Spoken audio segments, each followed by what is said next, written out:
बात उस समय की है जब सिकंदर अपने छोटे से राज मैसेडोनिया से निकलकर पूरी दुनिया को जीतने का ख्वाब लिए निकल पड़ा था। चलते चलते रात हो गई। दूर दूर कोई गांव दिख नहीं रहा था। सिकंदर ने अपने सभी लोगों को व्यास नदी के किनारे ठहरने को बोला। सभी लोग वहीं रुक गए और सिकंदर की छावनी वहीं बनाई गई। कल जब सुबह हुआ तो सिकंदर की छावनी में से एक सेना आकर बोला, व्यास नदी के पास एक अजीब सन्यासी है। उसके बारे में लोग बहुत अजीबोगरीब बातें कर रहे थे। सभी कह रहे थे, यह सन्यासी अद्भुत है, बहुत खास बात है इनमें। सिकंदर बोला, ऐसी क्या खास बात है उसमें, क्या है उसके पास?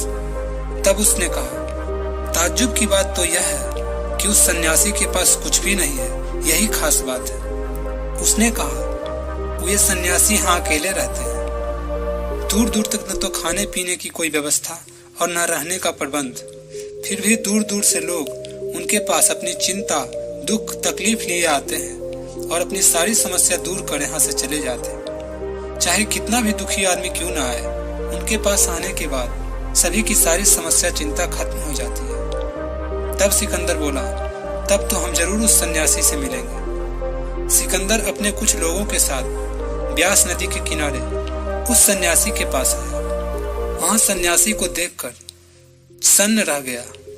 नदी किनारे एक छोटी सी फूस की झोपड़ी, जिसमें वह सन्यासी बड़े आराम से पड़े सुकून से लेटा हुआ है। दूर दूर तक सन्नाटा वीराना पसरा हुआ है। खाने पीने का कोई प्रबंध नहीं। फिर भी सन्यासी इतना क्यों मस्त है? सिकंदर के दिलो दिमाग में ये सवाल घर कर गए थे। सिकंदर उनको प्रणाम कर बोला, सन्यासी जी, आप इतने मस्त क्यों रहते हैं? आपके पास तो कुछ भी नहीं, न खाने पीने की व्यवस्था, न पहनने के लिए एक ढंग का कपड़ा।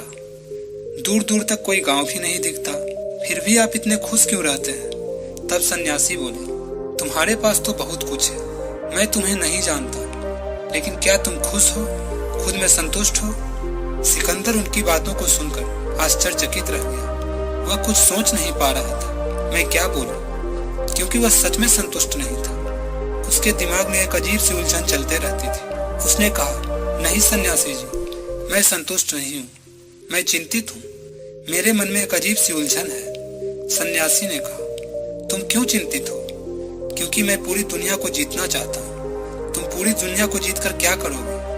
मैं पूरी दुनिया को जीतकर आराम करूंगा, चैन से सो सकूंगा। सन्यासी ने कहा, आराम से जीने के लिए, चैन से सोने के लिए पूरी दुनिया को जीतने की जरूरत नहीं है। मुझे देखो, मेरे पास कुछ भी नहीं, फिर भी मैं कितने आराम से हूँ, चैन से सो रहा हूँ। तुम अशांत हो क्योंकि तुम्हारा बाहर भरा है, मेरा अंदर भरा है, इसलिए मैं सुकून से हूँ, शांति से हूँ। वे सन्यासी सिकंदर की ओर हंसते हुए बोले, मुझे पता नहीं था कि पूरी दुनिया को जीतने से शांति मिलती है, नहीं तो मैं भी पूरी दुनिया को जीत लेता, तब यहाँ शांति से बैठता। और ऐसा कहा वो हंसने लगे।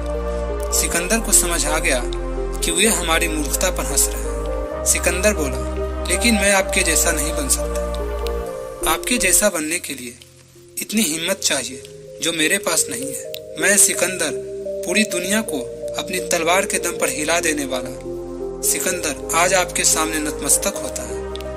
मैंने इतने विलक्षण आदमी, इतने निर्भीक आदमी अपनी जिंदगी में कभी नहीं देखे। इतना निडर स्वभाव, थोड़े में खुश रहने की आदत, इतना संतुष्ट इंसान मैंने आज तक कभी नहीं देखा। मैं आपसे बहुत प्रभावित हुआ हूँ। कहिए, मैं आपकी क्या सेवा कर सकता हूँ, क्योंकि मैं पूरी दुनिया का सम्राट हूँ। सन्यासी हंसते हुए बोले, तुम फिर से गलती कर रहे हो। तुम मेरे लिए क्या कर सकते हो? और रही बात पूरी दुनिया के सम्राट होने की, तो पूरी दुनिया का सम्राट, पूरी दुनिया का मालिक मेरे नजर में तो सिर्फ एक ही है, वो ऊपर वाला भगवान, जिसकी ध्यान में मैं मस्त रहता हूँ। मैं तुम्हें भी कहता हूँ, सुख शांति के लिए इतना कुछ करने की कोई आवश्यकता नहीं। मेरी एक छोटी सी झोपड़ी है, तुम भी इसमें आ जाओ, हम दोनों इसमें आराम से रहेंगे। सिकंदर बोला, यहाँ रहने के लिए बिना कपड़ों के, बिना भोजन के, बिना किसी प्रबंध के जो हिम्मत चाहिए वो मुझ में नहीं है। वैसे सन्यासी जी, आपने मेरे कल्याण के लिए जो चिंता जताई, जो उपदेश दिए, उसके लिए आपका बहुत बहुत धन्यवाद। मैं आपको जीवन भर नहीं भूल पाऊंगा। मैं आज आपसे मिलकर जा रहा हूँ, लेकिन एक दिन जरूर लौटूंगा और आपसे मिलता जाऊंगा। सन्यासी मुस्कुराकर बोला, सिकंदर, फिर से तुम गलती कर रहे हो। तुम्हें ऐसा क्यों लगता है कि सब कुछ तुम्हारे हिसाब से होगा? उस ऊपर वाले का अगर इशारा हो जाए तो अभी के अभी तुम्हारी हमारी सांसें थम जाए। फिर भी कोई बात नहीं, तुम जाओ, आने वक्त हमसे जरूर मिलना, मैं भी तुमसे मिलना चाहूंगा। सिकंदर उनको प्रणाम कर चला गया। सिकंदर को सन्यासी की बात समझ नहीं आ रही थी कि उन्होंने अंत में क्या कहा। अब सिकंदर पहले की तरह नहीं था, उसके दिमाग में एक अजीब सी उलझन थी। सन्यासी ने क्या कहा? उसने जो कहा उसमें कितनी सत्यता है? क्या मैं मूर्ख हूँ? ये दुनिया का धन, वैभव, रिश्ते, नाते सब झूठ है?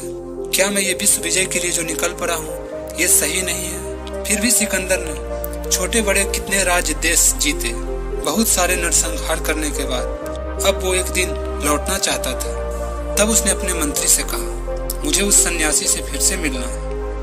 और जैसा सन्यासी ने कहा था, सब कुछ इंसान के हिसाब से नहीं होता। और आखिर वही हुआ। सिकंदर जब रास्ते से लौट रहा था तब किसी एक गांव में सिकंदर की रहस्यमयी ढंग से मौत हो गई। और कितनी अजीब बात है, सिकंदर के मरने के ठीक 2 से 3 घंटे बाद उस सन्यासी की भी मौत हो गई। दार्शनिककारों ने, कहानीकारों ने लिखा है, जब दोनों मरने के बाद स्वर्गलोक की यात्रा पर गए तब सिकंदर, जो कि सन्यासी के पहले मरा था, वो आगे आगे जा रहा था और सन्यासी पीछे पीछे सिकंदर के चल रहे थे। सिकंदर को अपने पीछे किसी के आने का एहसास हुआ, पीछे पलटा। सन्यासी को देखकर वह सन्न रह गया। बिना किसी राजसी पोशाक के ठाठ के था।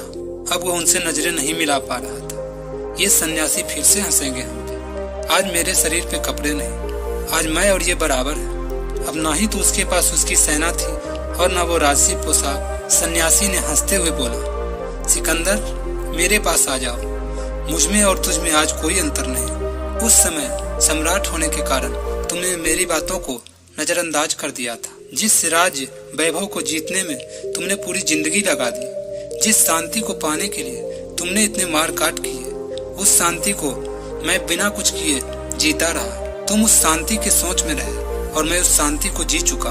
तुम पूरी दुनिया घुमाए और मैं इस छोटे से हिस्से में बैठ बिना कुछ किए, बिना कुछ पाए, बिना कुछ खोए बहुत मस्ती में रहा और आज तुम्हारे सामने हूँ। सिकंदर को बात समझ आ गई। सन्यासी बोले, जिसे पाने के लिए तुम उस ईश्वर को छोड़ चुके थे, उस भगवान को छोड़ चुके थे, उसी ईश्वर को पाने के लिए मैं पूरी दुनिया छोड़ दिया था। हम इंसानों की सबसे बड़ी गलती है, हम सबको ऐसा लगता है मेरे बिना यहाँ सब कुछ अटक जाएगा, जबकि यहाँ एक दिन सबको अटक जाना है। फिर यहाँ से चले गए, परिवार वालों का 2 दिन का रोना धोना, फिर सब लोग जैसे थे वैसे रहेंगे।